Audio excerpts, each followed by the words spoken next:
Hey folks, this is Billy DKY, the truth seeker that simplifies and demystifies. This is going to be UFC 107 predictions. If you haven't seen it already, I put a new video out there called Tito Belongs in the WWE. You ought to go check it out. I think it's funny and a little bit serious at the same time, so I think you'll like it. Anyway, on to the fights. BJ Penn versus Diego Sanchez. I want to watch this fight because I think it's going to be interesting. However, I think I already know the outcome of it. This all boils down to BJ Penn is a man at 155, and that's pretty much the way it is. He's on a higher level than Diego, and I don't really see Diego being able to do anything with BJ Penn. BJ is a beast on the ground, and we all know that. He's a beast on his feet, and the only place that you're really safe with BJ Penn is pushing him up against the fence. That's the only safe spot in that octagon with BJ Penn. And the only person that's safe really on the ground with BJ Penn is a super strong wrestler that just lays and prays on you like GSP. And Diego, I don't think that he's not that strong. So, and basically BJ Penn dominated Sean Shirt. And I just don't see Diego having any real answers for BJ Penn. Okay.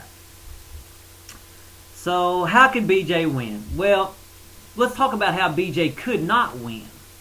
BJ cannot win a decision, and why is that? BJ's fighting style is feminine, and I don't mean that any disrespect to him. It's just the way he is. He's more welcoming. He's not an aggressive go at you per se. It's more, it's really hard to explain it other than that. It's more of a feminine way, where Diego's is a very aggressive, manly style.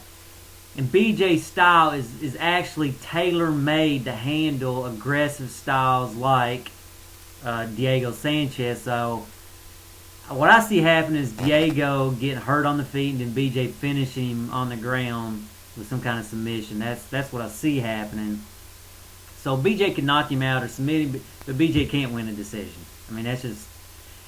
Okay, so let's see. Oh, yeah, and I mean, look at what BJ did to Kenny Florian in their fight. I mean, he basically just... And Kenny's a good guy on the ground, and BJ just demolished him. I mean, it's just... He's on another level, folks. He's on another level of mind, another level of spirit, whatever you want to call it, than Diego, and that's just the way it is, and Diego's going to lose. Not 100%, but it's more than likely. How could Diego Sanchez win? Well, Diego can win any way possible. He can win knockout, submission, decision. You know what? I don't think he can win knockout with BJ, not on the feet. I don't think he can knock BJ out on the feet. I think he's too intuitive, and he rolls with the punches like that so easily. I don't think you can knock him out on the feet. He could knock him out on the ground if you had him down, but I don't see him doing that because he can't hold him down. You can't submit BJ Penn. You got to stop him by doing that crucifix thing. The only way Sanchez could really win, now that I thought about it, really the only way he can win is decision or some kind of crucifix, ground and pound stoppage. Or BJ just quitting because he just wore out, which, you know, if BJ... motivation and cardio's kept up, if he's still working with Merv or Vinovich, or however, I probably said that wrong, but if he's still working with that guy on his cardio, which I'm assuming he would be, I don't see that Diego's got much of a chance, really. Okay, let me see what else he does there. I think Diego's best chance of winning is luck. Don't get me wrong, I still want to see the fight, even though I'm pretty convinced what's going to happen. I am interested in seeing this fight. I'm interested in seeing this matchup. Things to consider. This is what concerns me about BJ, or not concerns me, but tells me where BJ's heart's at. After the Kenny Florian fight, BJ said, when I woke up this morning, I said, what am I doing to myself? I've been doing this for 9 years. That tells me he's starting to really consider, he's starting to think about this different, instead of having the spirit of, I want to fight somebody, I'm going to whip somebody's ass, I'm going to dominate somebody. He's becoming older, more mature, and he's thinking, why am I beating my body up for this? This is really sort of ignorant, you know. I'm doing this all for my ego. I'm damaging my body. I got to live in this body the rest of my life. And so I don't see BJ. I'll be honest with you. I don't think BJ's going to fight a whole lot. A few more fights is at the most. Maybe 2 to 3 at the most. And I think he'll retire. I really do. And Because, like I say, he's thinking now. And he said, "Oh yeah, I'm doing it for the fans." You know, you're doing it for the fans. You're doing it for the wrong reasons. Like if you're changing because your wife wants you to change, it ain't gonna stay. So we've got probably 2 to 3 more fights with BJ. Not because he's aging out, because he's gonna lose the motivation. He's not gonna enjoy doing it no more. He's just gonna quit it. I really think that's what's gonna happen. Could be wrong. I don't know. That's what my heart felt tells me. Diego Sanchez, things to consider on him. And don't get me wrong, I like Diego Sanchez. I like him bringing the spiritual stuff because I'm a spiritual guy myself. However, Diego's a little spiritually crazy. I mean, that last fight I seen him in, he was foaming. Yes! Yes! Yes! I mean, he's foaming at the mouth. That's not good spiritual training. If you're foaming at the mouth, that's more of that's a sign of you being a lunatic. And, you know, you gotta know how to do this spiritual stuff right. It can get you whacked out pretty easily, pretty quick. So he really needs. I don't see him winning. So anyway, I need to get on to the next fight. We're gonna run out of time.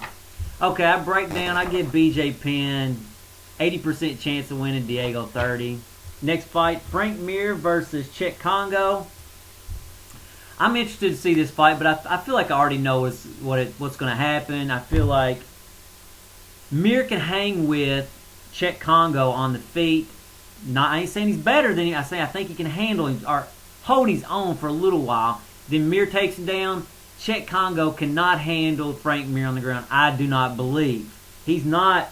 Czech Congo is a strong guy, but he's not a Brock Lesnar kind of guy. I see Mir submitting Czech Congo on the ground with some kind of, obviously, some kind of submission. I think once it goes to the ground, it's a checkmate in 8 moves. And, or less. And so I see Frank Mir winning by decision. Czech Congo could win by knocking Frank Mir out. However, I don't see that happen. I don't think Frank Mir's ever been knocked out that I can remember. I mean, obviously, Brandon Vera punching him on the ground is over. So I would have to give 70% chance to Frank Mir winning and 30% to Czech Congo winning. Kenny Florian versus Clay Guida. This is an intriguing fight because Clay Guida is really a top guy if he learned to control his emotions. I mean, he's a stiff competition for anybody. He's relentless. And Kenny did have a hard time with Sean Shirk, for those 5 rounds. So, I'll be honest with you, I don't know. This is going to be tough. But I think it all boils down to Kenny is more emotionally controlled and calculated. And I don't think Clay uses his energy wisely. So, it's going to be a very close fight. I don't know. I have no idea what's going to happen. It's going to be interesting. I think the most likely way Kenny could win is submission on the ground, but I don't know. I mean, I think Clay pretty much the only way he's going to win is ground and pound or decision. So I don't know. I don't have a whole lot to say on that because it's just so indecisive. 55% chance for Kenny winning, 45% for Clay. Like I said, I just don't know. John Fitch versus the other guy, which I've never seen before. You know what I don't really like that? You fight for the title and then you push down to the way that may not be broadcast. I don't like that. You're in title contention. You worked your way up and then boom, next year all the way down to the bottom. I mean, obviously this is not the case, but the last several fights I think he's been pushed down. And going on to the next fight, Husamora Paul Harris. I don't want to see him fight this guy's fight. I want to see him fight Nate Marquardt or Damian Maia. I really want to see. That guy is a beast on the ground, and I want to see him fight somebody else that's a beast on the ground like Damian Maia or a big, strong guy like Nate Marquardt. I don't like him fighting Dan Henderson, and then boom, he's pushed all the way down to the bottom. So, I don't know. I want to see that guy fight Damian Maia or Nate Marquardt. I don't know what they're thinking. Anyway, let's see what else we got there. I don't really have time going to my miscellaneous notes like I wanted to, but they need to quit. They need to start having some of this stuff for free on TV. More of this stuff on free instead of pay-per-view. Even the Super Bowl's not, pay-per-view. So, anyway, folks, I'll do a post-fight video 30 minutes to an hour after the fight, so you can come on YouTube and watch that. And if you don't mind, please rate it, and later, folks.